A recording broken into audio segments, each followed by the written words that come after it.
আসে। বাবু বলে, সারা জনম মরলে তুই খাটি, জ্ঞান বিনা তোর জীবনটা যে চারি আনাই মাটি।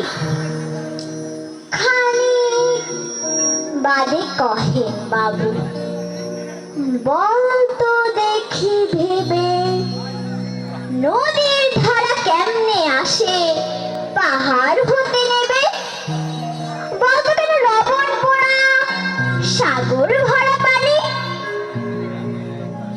মাঝি শুধায়, হাহারে মশাই, অত কি আর জানি?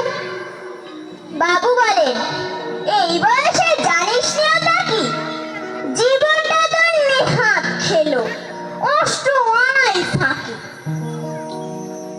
আবার ভেবে কহেন বাবু, বল তোরে বুড়ো, কেন এমন নীল দেখা যায় আকাশের ওই চূড়ো? বল তো দেখি সূর্য চাঁদে গ্রহণ লাগে কেন? বৃদ্ধ বলে, আমায় কেন লজ্জা দেছেন হেন?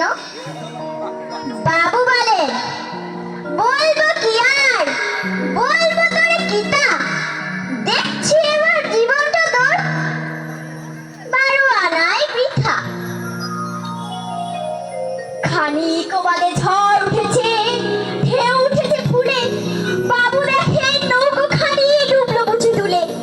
মাছিরে কর, এ কি আপদ, ওরে ও ভাই মাছি, ডুবলো নাকি নৌকো এবার, মরবো নাকি আজি?